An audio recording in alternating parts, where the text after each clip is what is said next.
to voice on an humanitarian issue. Because this issue has been a pretty long time. But first time students have gained such a momentum because of the network sites, social web sites, as well as after the release of the 2 or 3 episodes of UK channel for videos to expose things from a very dark island which is very nearby to us, so that we could take a genuine neutral stand. Talking about ethnic crisis of Tamils, before going that, I want to quote in the first 5 minutes about 2 similar type of situations happen in worlds elsewhere, and I'll allow you to relate to the similar situation to the Tamil crisis which is happening nearby to you.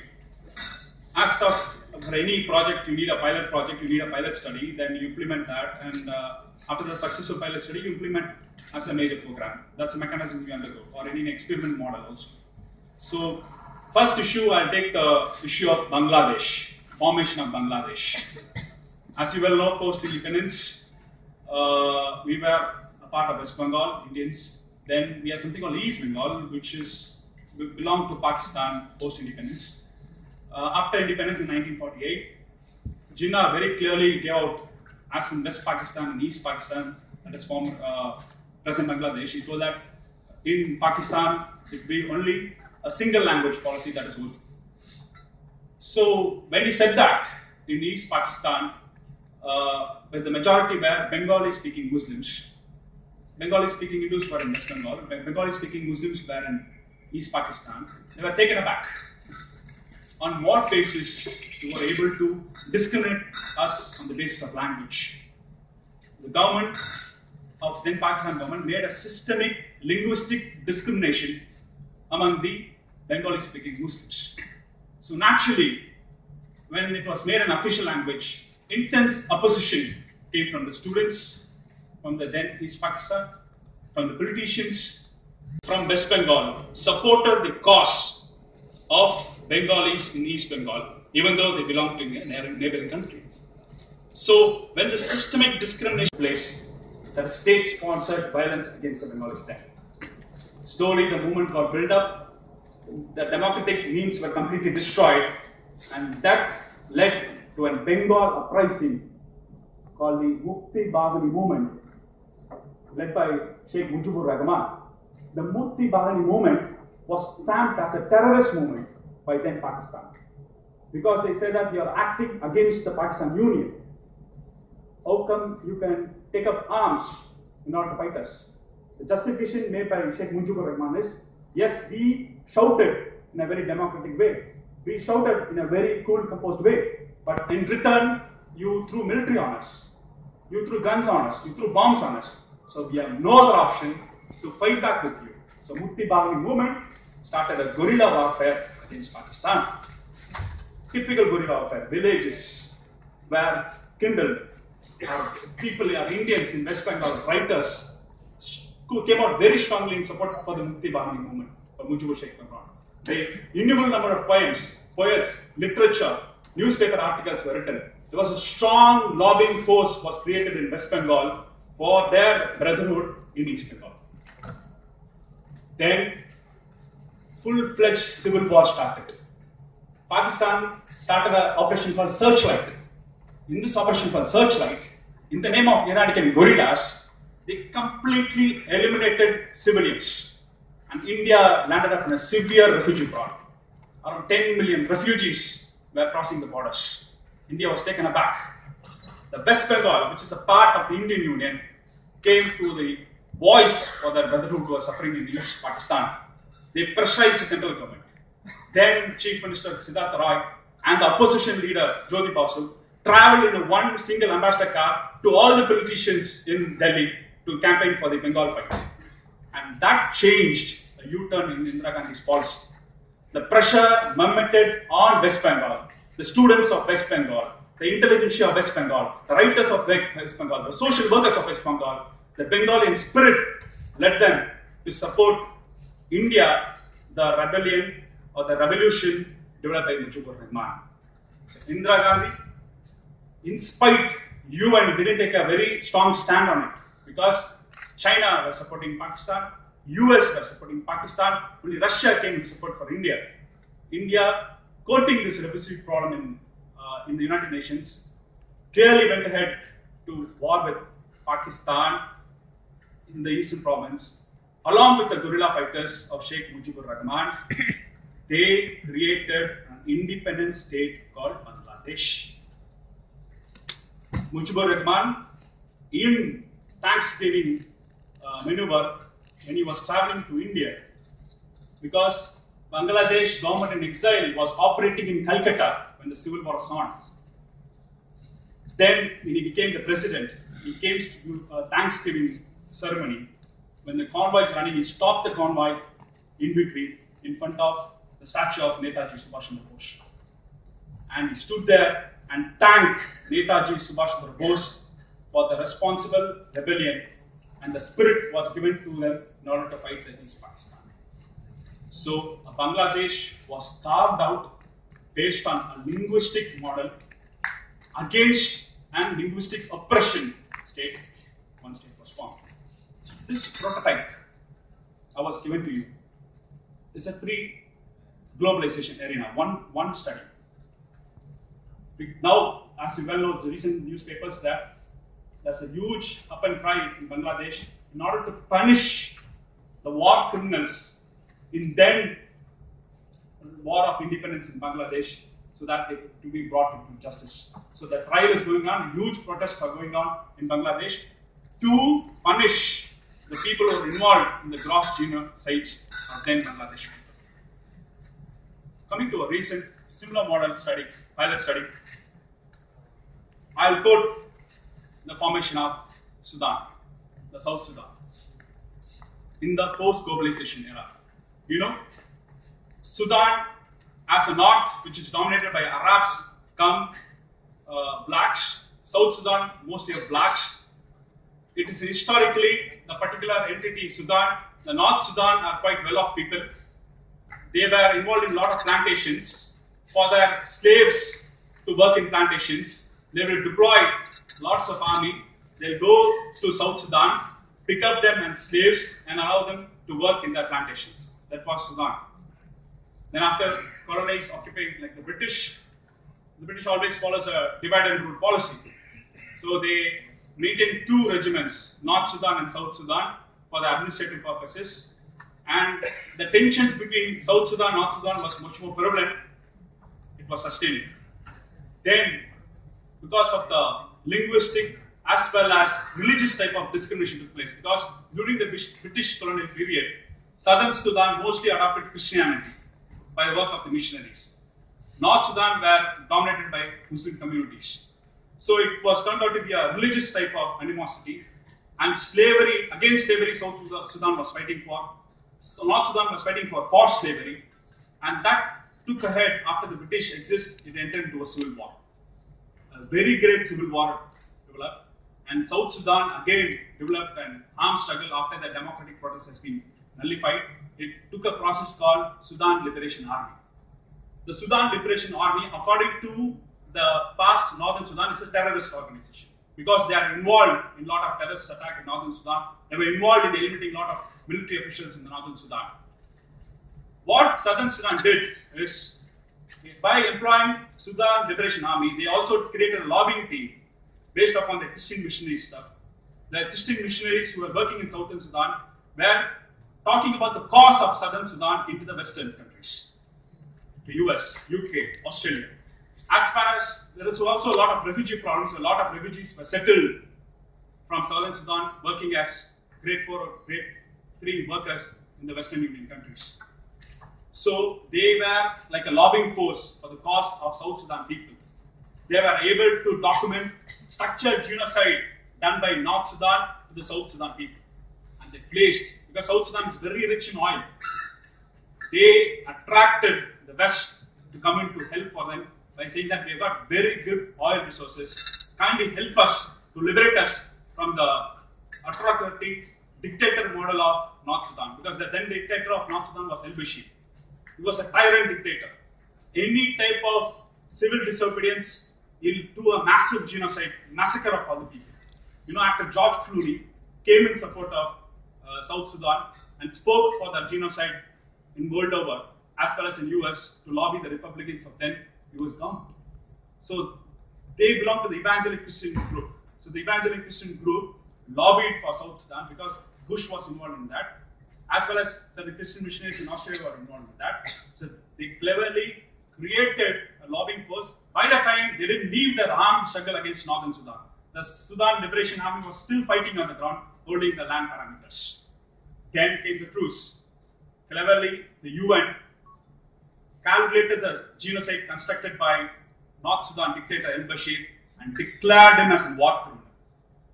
So al-Bashir doesn't have any route to escape.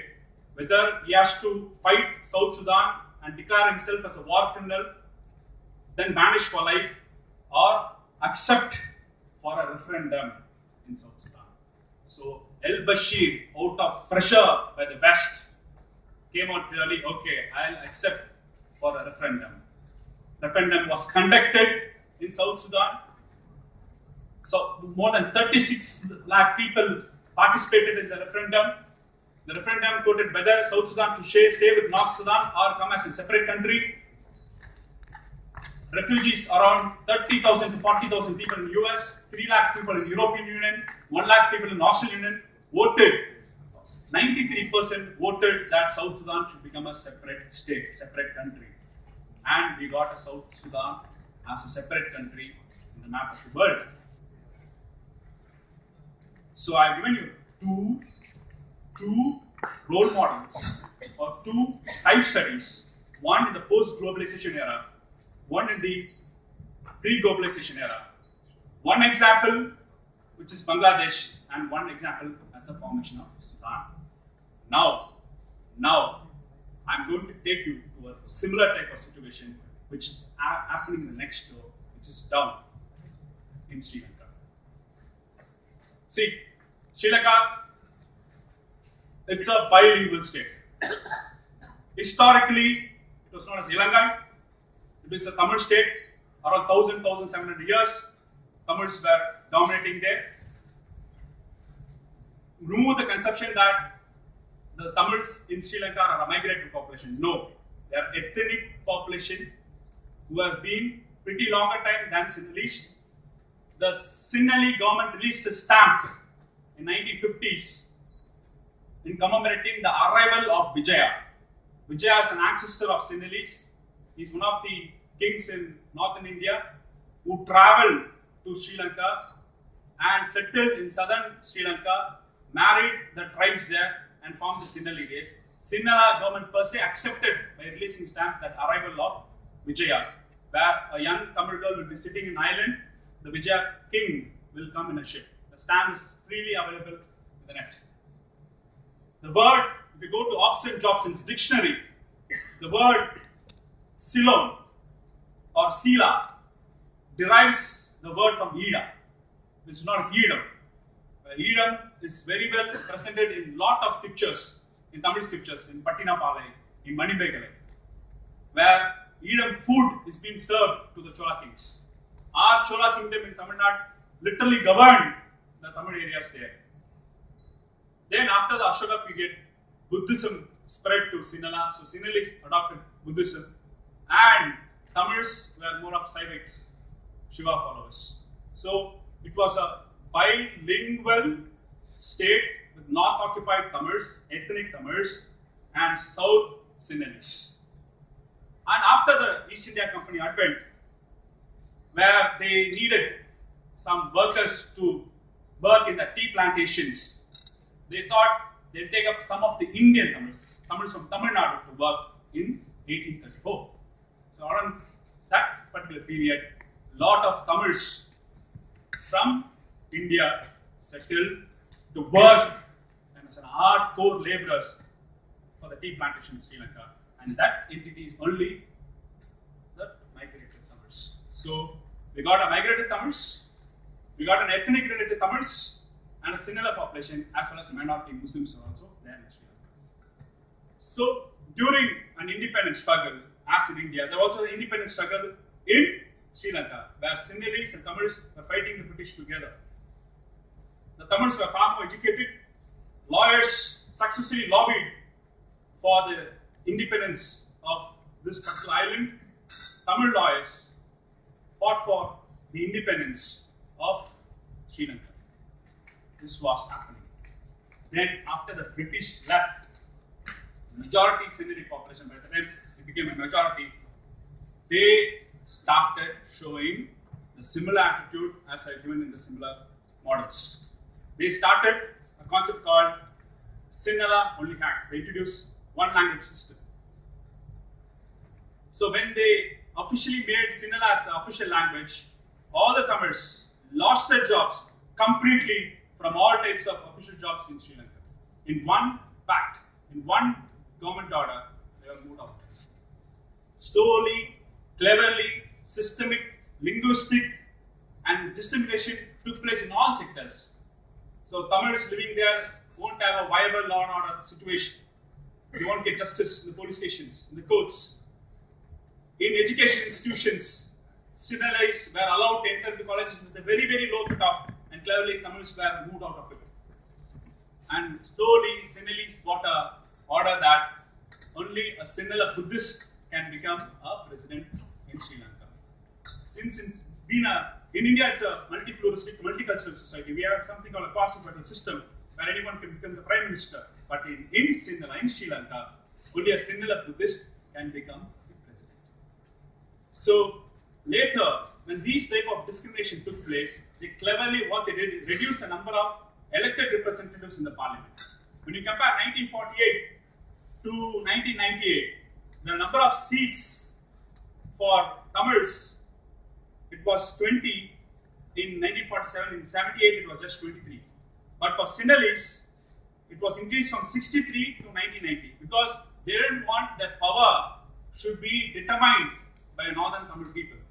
They did that. And slowly, any type of resistance or protest, again, democratic process was again stamped in a very cruel manner. Imagine the civil war started around the 70s. Before that, it was 30 years, it was a democratic struggle in Sri Lanka. Tandai Selvanayaka fought as a Tamil representative in a very democratic way, but the Sinhalese were not obliging to any type of tax. They were not heeding to any type of Tamil demands. And slowly, in 1958, they introduced the word called Sri and became Sri Lanka. And in 1968, they developed state-sponsored terrorism. And there was a huge student struggle in Sri Lanka during the period of 1971. Then the type of massacre was done, and the Jaffna University incident really created a painful history when the military entered into Jaffna University, a Tamil university, completely burnt around 9,500 books and innumerable amount of scriptures validating more than 2,000 years. Historical viable material was just burnt just like that. So then the Tamils decided no more facilitation. Sinhalas have to take a discriminatory stand. So they passed a resolution in Vattukotai so that we need a separate state of Tamils, separate homeland of Tamils as in the pre-British area, and they stood in the elections. And they were given a clear-cut mandate. Tamils voted 22 constituencies for out of 23 so that the state becomes a separate land. That elections they won a sweeping victory, but the Sinhala government nullified that elections.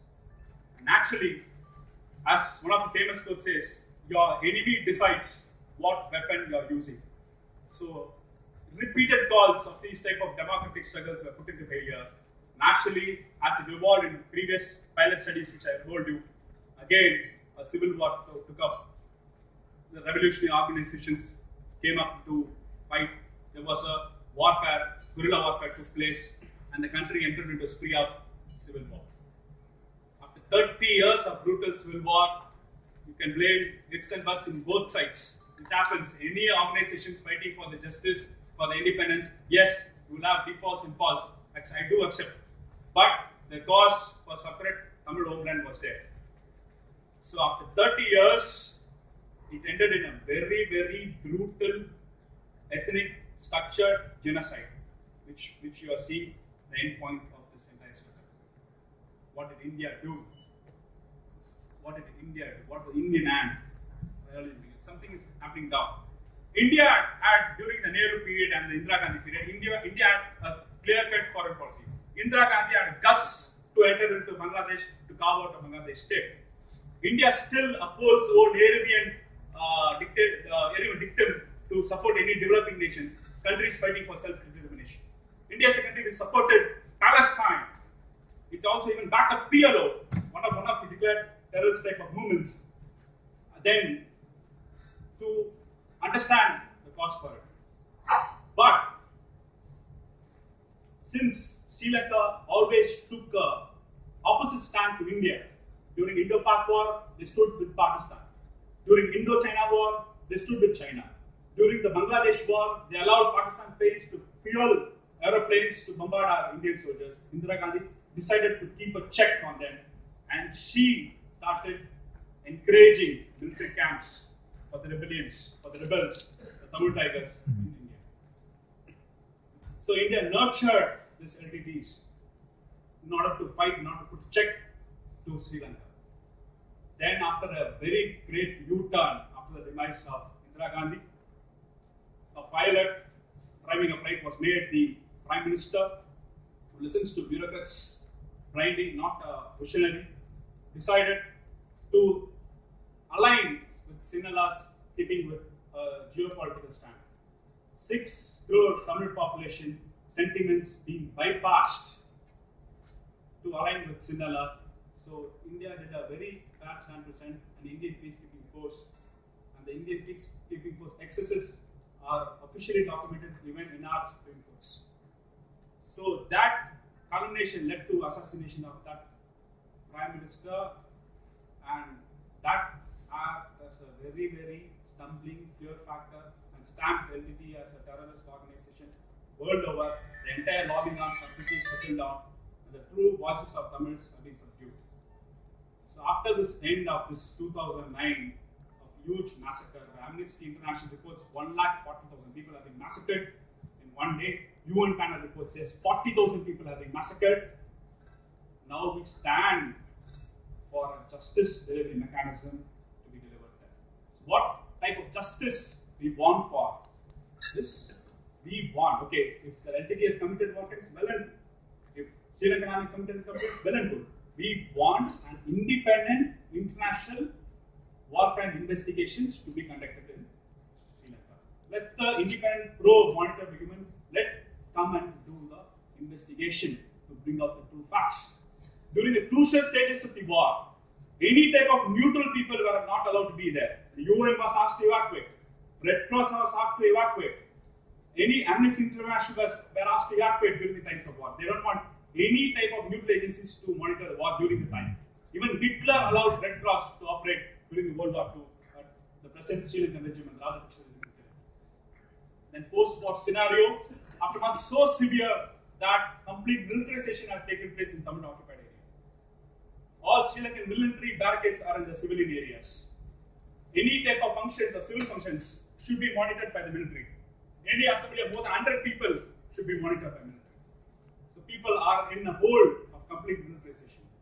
So Rajapaksa's promise to India that he will devolve powers, he will implement the 13th Amendment. The 13th Amendment was made in 1987 by Rajiv Gandhi and Jayawardene, stating that we should integrate Northeast province in Tamil areas in Sri Lanka. We should have some self-dignity, self-esteem to be delivered. Till now, the Rajapaksa has not delivered this devolution of powers. He never implemented the 13th Amendment. The Supreme Court of Sri Lanka in 2006 rejected the amendment pushed by India, the 13th Amendment, saying that in Sri Lanka we are a unitary type of constitution. We can't give any type of federal solutions so that could be implemented. So 13th Amendment became null and void. Still our Prime Minister, still our External Affairs Ministers speak that Rajapaksa is offering 13th Amendment, 13th plus Amendment. But very well they know the fact in 2006, the Supreme Court of Sri Lanka has completely nullified the 13th Amendment. So those are the broken promises are still made. So what is the exact political solution we would try to push for? Please take the model of referendum in South Sudan. Let the referendum be be conducted. Let the Tamils in Sri Lanka decide what they want, whether they want to be in Sri Lanka or whether they want to be as a separate nation. Let the Tamils and the Tamil diaspora decide what they want for